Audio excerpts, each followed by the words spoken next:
Hey everyone, it's Leah with Good Deep Sleep, and I am a rapid transformational practitioner. I practice rapid transformational therapy. That is a method that's phenomenal and was created by Marisa Peer. Marisa Peer is a renowned hypnotherapist, a writer, a speaker, and now a teacher of this incredible method. RTT stands for Rapid Transformational Therapy, and I'm a RTT practitioner.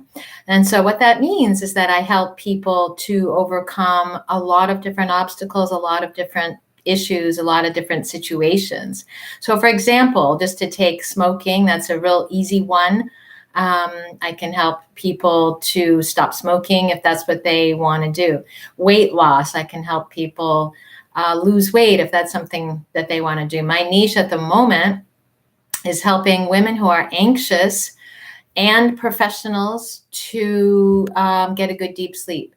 So professional women who are anxious, who are also struggling with insomnia, they're struggling to get a good sleep, they're exhausted, they're just wiped out, they can't focus, they can't concentrate. So what I wanted to talk about a little bit is what happens when we don't get a good sleep. Sometimes there are individuals who stay up late because they're working a lot, or because they're binge watching a show, or they're addicted in some way to porn or something else, and they're just not able to go to bed at the right time. But they have to wake up at 6, let's say, in order to get ready for work because they have a job.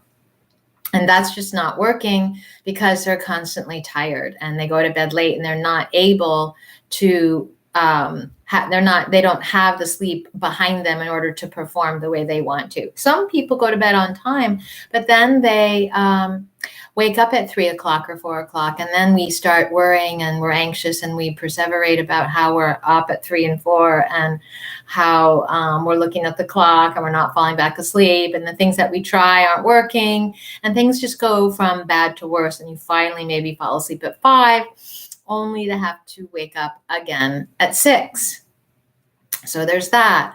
I had a client who really, really struggled to sleep. She wouldn't fall asleep until 2:30 in the morning. And she would try, for a while she was just watching TV, but that's very stimulating to the brain. So definitely don't be watching TV if you want to fall asleep. And then she, because she fell asleep at 2:30, she really felt, or sometimes it was 4:35 or 6:30 in the morning, then she would sleep until 12, and then everything was totally messed up.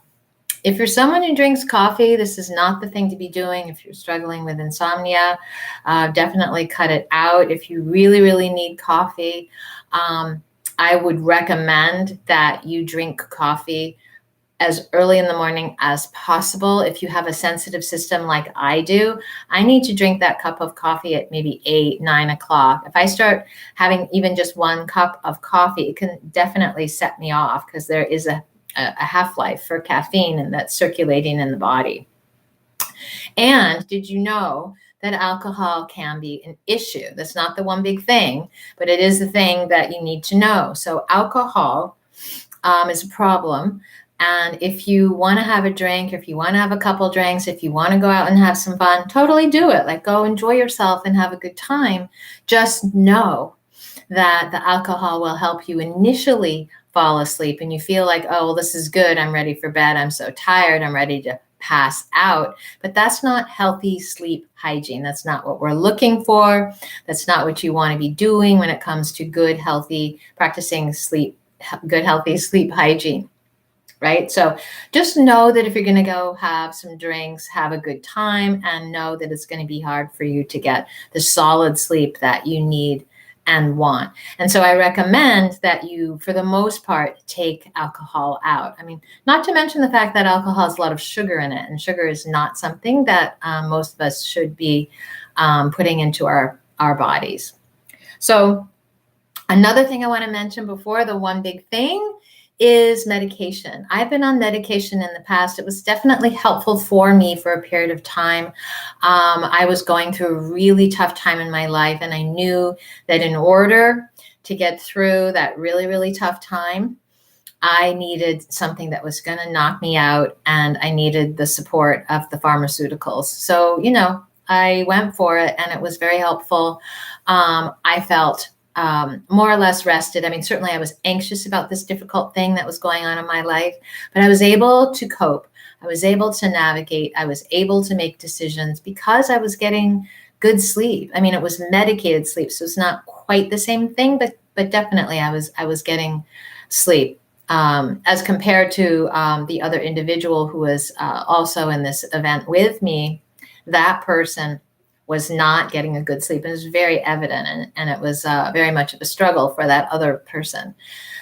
And then I'm also in favor if you need some help managing anxiety. Of course, a lot of us have anxiety, and if it impairs work performance, then medication might be the thing for you.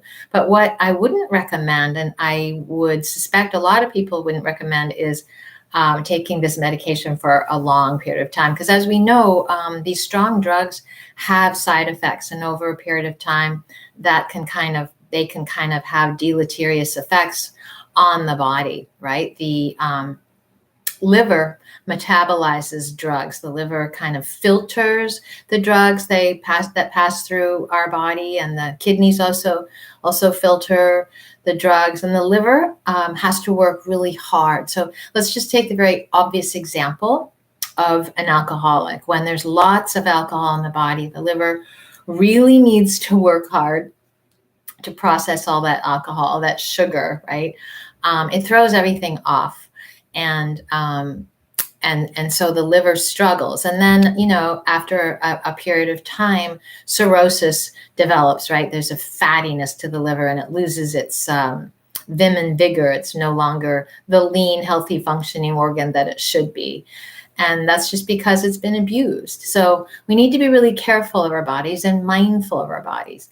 The thing that's really, really cool about the One Big Thing is that it's natural and it's homegrown. It's right at home. It's right there in your own body. And this one big thing is your mind. And this one big thing is the subconscious. So that's the thing that everybody seems to miss. And I talk to people about what I do. I talk to people about my business, and they say, oh, are you going to hypnotize me like when we're having drinks? Or are you going to hypnotize your boss at work? Or, they make these comments that have no place in the world of hypnotherapy as we know it today, because it's an amazing tool. And so the one big thing is accessing the power of your subconscious to help to change your behaviors. And very, very often, it's the trauma we have gone through as young children, as babies, as toddlers, as young children, that has lodged itself in our cells, in our memories, in our cells, in our bodies, in our tissues. And even though we think that we have come up with some strategies to overcome that trauma, we've developed coping mechanisms like I did to overcome the trauma. We think we've managed, we've had therapy for years even. You've taken the medications to take that anxiety down a few notches.